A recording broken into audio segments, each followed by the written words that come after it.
Hey everyone, I'm back, and today we're going to be talking about Wuthering Heights, if I pronounced that correctly. And this movie came out in 1939, and there's multiple versions of this movie. And I assume this is the original. It's the oldest version that I could find.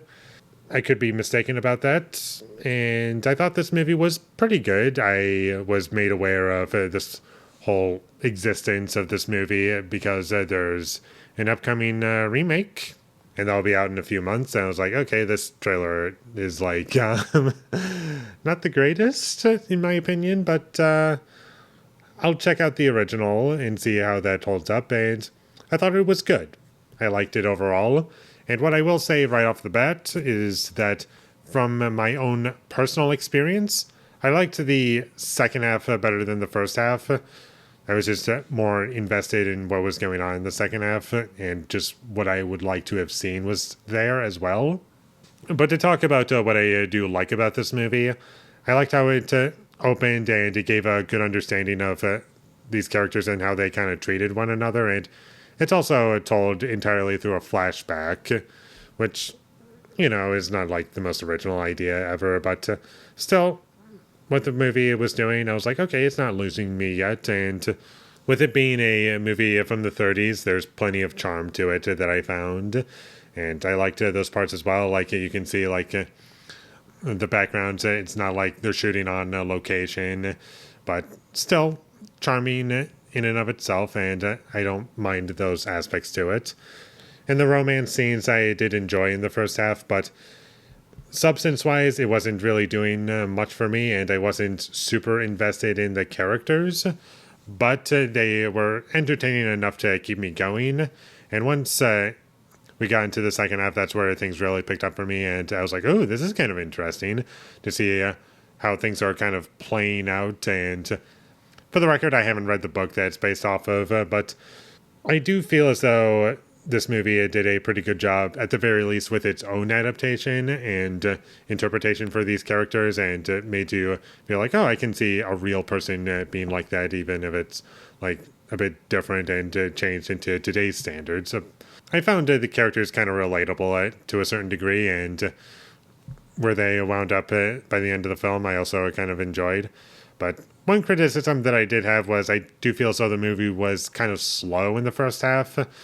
And it just didn't feel like it was building to anything. There was some bad child acting that took me out of the experience as well. And the music overall didn't really do much for me. It was like kind of just there, and that's all I can say about it. It was there.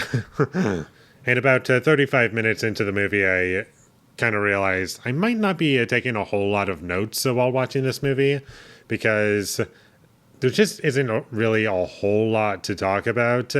Because it's just a nice, inoffensive, decent love story that just does what it sets out to do, and that's what it is. But I do feel as though it does work pretty well in the second half, and you get some really great payoffs in terms of like what the movie is building towards, and it gives you enough of what you would want, at the very least. I can say that about it.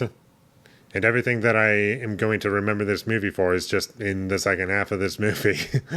And I get it, you have to set things up, but I just felt as though it wasn't all that interesting because it was just things I've seen in other movies before.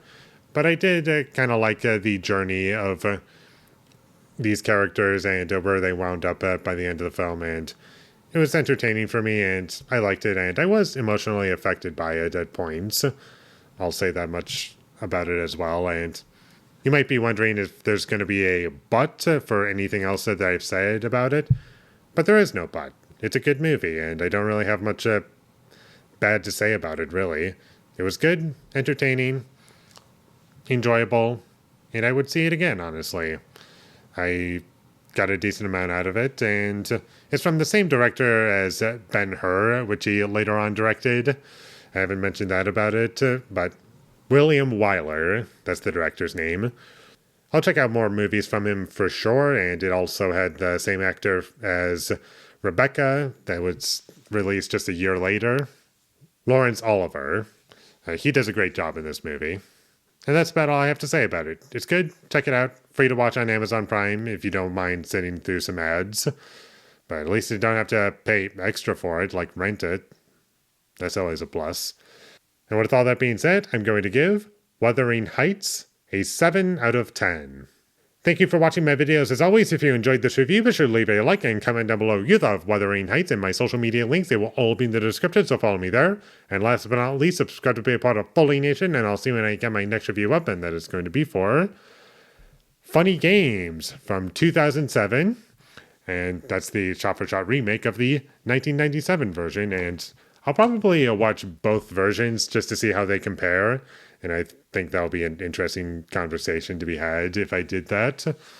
Let's see how this turns out. So look forward to that, but until I get that up, thank you for watching and have a great day.